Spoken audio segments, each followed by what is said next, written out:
Hi Sagittarius, this is Tisch Aitken, and this is your monthly report for the month of May 2022. We begin the month in eclipse season, which means a lot happening in a very short period of time. Eclipses are like wild cards. You know a lot is going on. You know whatever area of your chart's being activated, there's going to be a lot of change, a lot of revelations. Eclipses bring things to light. Sometimes it's something you had no idea about and it's remained hidden up until that point and it gets uncovered. Sometimes it's something you know has been building up for a while and it finally erupts. And at the end of April, Pluto, which is the planet of death, power, and regeneration, retrograded at 28 degrees and 36 minutes of the cardinal earth sign of Capricorn in your house of money, income, values, and possessions. And you feel that build up 5 days before and 5 days after. And maybe there is some turning points regarding your finances in some regard.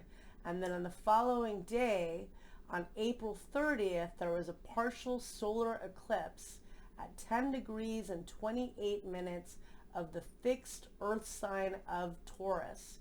And this eclipse occurred in your house of work and daily routines and health and wellness. And this is where Uranus, which is the planet of chaos, brilliance, and ingenuity, has been transiting approximately the last year and a half. And maybe there were some major changes at the workplace or major reveals about things going on at work. Maybe people left unexpectedly or came in unexpectedly, but a lot to do with work and your health routine. Maybe you're getting illumination on how you can achieve better health at a very challenging time. And we also have 5 points transiting in the mutable water sign of Pisces. And that's a big deal. That's a water sign, very emotional, sensitive, intuitive, and psychic. Juno, which is an asteroid of partnering. Mars, the planet of action and passion. Neptune, the planet of dreams and imagination. Jupiter, the planet of vision and expansion and the ruler of your sign. And Neptune, the planet of dreams and imagination. Oh yeah, Venus, the planet of love, beauty, and money, are all transiting in your house of real estate, home, and family. A lot of focus on home, family, and real estate. And if you have your own business, it's a lot of opportunity for expanding. Maybe you're renovating your place. Maybe you're dealing with family situations. But it's a good way of manifesting. Maybe you're trying to manifest your dream home, and Pisces is really about the dreams. Be careful about leaks with all that Pisces in the house of real estate. I remember years ago I had a client and she had Neptune transiting there and she had a major leak and she just bought the house. But I don't want to put a bummer on it because it also is about manifesting your dream life and home and bringing contentment and happiness. Pisces is a very healing sign as well. So we begin the month and Venus, which is the planet of love, money, and relationships, enters the Cardinal Fire sign of Aries at 12:10 p.m. Eastern Daylight Time, where it will transit until May 28th in your house of romance and love affairs and creativity and self-expression. Great for your love life, great for your creative projects, and great for having some fun. On May 3rd, Jupiter, which is the luckiest planet, forms a positive aspect to Pluto, planet of transformation. And this could be good for financial opportunities for you. They are very good financially when paired up, and also good for dealing with real estate and home. On May 4th, Mars forms a facilitating aspect to Uranus, the planet of chaos, brilliance, and the unexpected. And that occurs at 11:47 a.m. Eastern Daylight Time. That could be brilliant for you for projects at work and really finding solutions and things you need to get done. On May 5th, there's more of a chaotic tone to the day. The Sun meets up with Uranus at 3:22 a.m. Eastern Daylight Time and in your house of work and daily routine, and maybe your daily routine gets thrown off and maybe plans or meetings get changed. It could be brilliant energy as well, but expect the unexpected and go with the flow. On May 6th, Mercury, the planet of communication, forms a very positive aspect to Venus, the planet of love and beauty. And that occurs at 2:01 a.m. Eastern Daylight Time. And that's really good for creativity and for love and for having fun. And then on May 7th, the sun forms a facilitating aspect to Mars, and that's very passionate and enthusiastic and invigorating energy. Good for feeling like you can get things done and feeling positive. On May 10th, Mercury, the planet of communication, retrogrades at 7:47 a.m. Eastern Daylight Time, and it retrogrades in your house of relationships and partnerships. And it will re-enter Taurus on May 22nd. It stations direct on June 3rd at 25 degrees of Taurus in your house of work and habits and daily routine. And then it re-enters Gemini on June 14th. Therefore, it's retrograding in your house of relationships and in your house of work, reevaluating how you can partner in a more effective way. Friends and old relationships could resurface, or you may return to an old relationship. In terms of the work situation, it's reevaluating where the solar eclipse occurred at the end of April, how you can be more productive in your work routine, how you can achieve more health and wellness through your thoughts too, through positive thinking and positive habits. And so we've got that retrograde, and on May 10th, Jupiter, the Grand Benefic and the ruler of your sign, enters the Cardinal Fire sign of Aries at 7:22 a.m. Eastern Daylight Time, where it will transit until July 5th in your house of romance, love, fun, and creativity. And this is Mars will be till July 5th. Jupiter's going to be there until October 28th. And then it re-enters the late degrees of Pisces until December 20th. So this expands a lot of opportunities romantically, creatively, but also for having a little more fun and joy in your life and really tapping in to your inner muse and into your creativity. So that's a really nice cycle for you, and it opens many doors, and definitely about having more fun in a sad time in the world.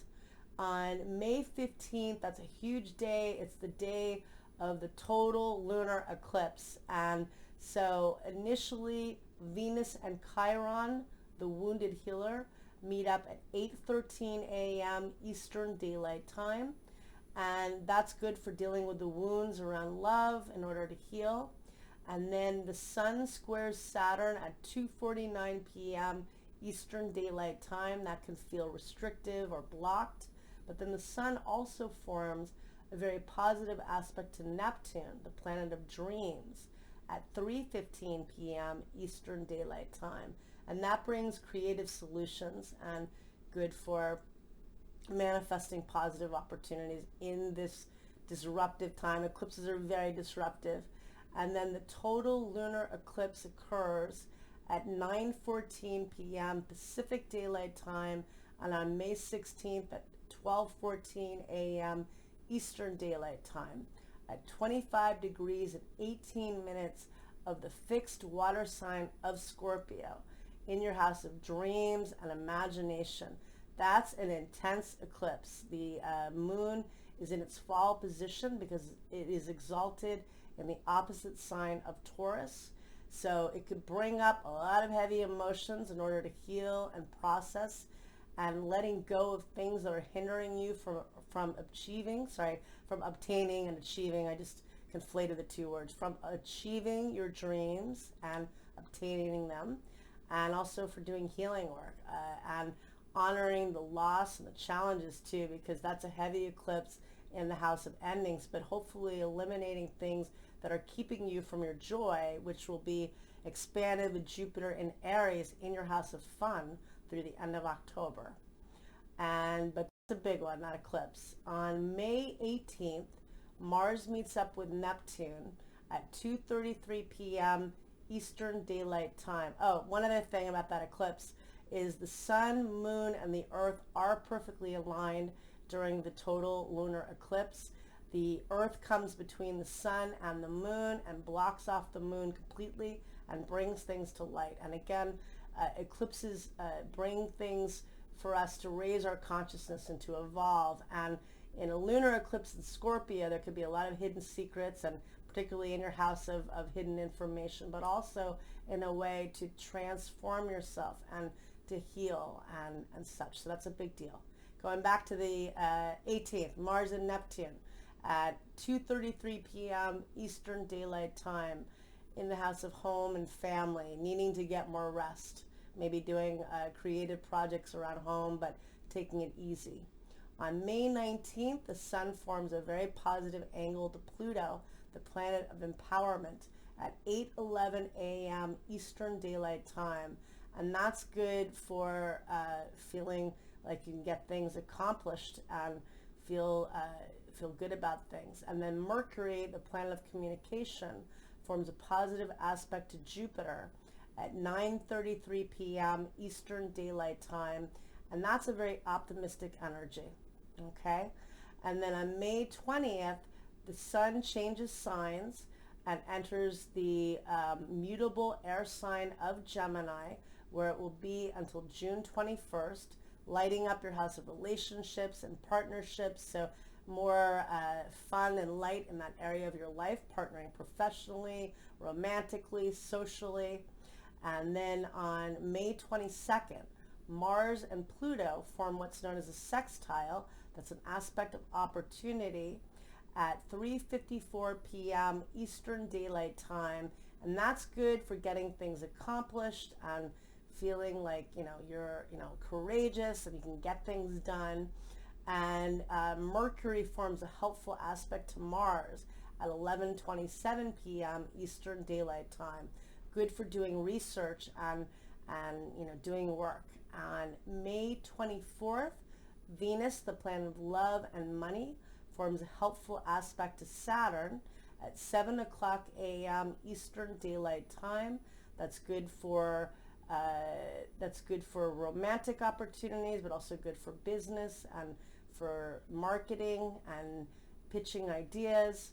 On May 25th, the other big deal about May 24th is that Mars changes signs and enters the Cardinal Fire sign of Aries until July 5th.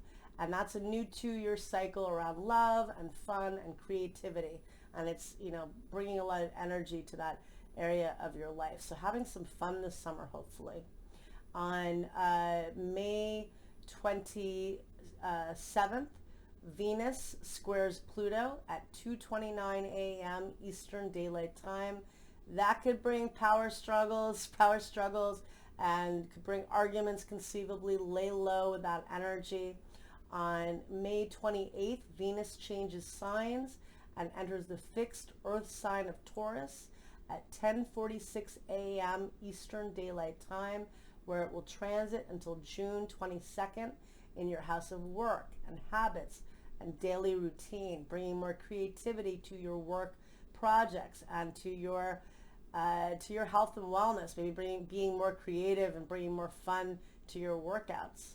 On May 29th, Mars meets up with Jupiter in the sky at 6:31 a.m. Eastern Daylight Time. That's an aspect of good fortune in your house of fun and joy. And then there is a new moon that takes place on May 30th at 7:30 a.m. Eastern Daylight Time at 9 degrees and 3 minutes of the mutable air sign of Gemini in your house of relationships and partnerships. More focus on relationships. The new moon is a time of setting intentions, planting new seeds, and doing the law of abundance to bring good fortune in whatever area you want it to be. So I wish you a lot of luck and thank you very much.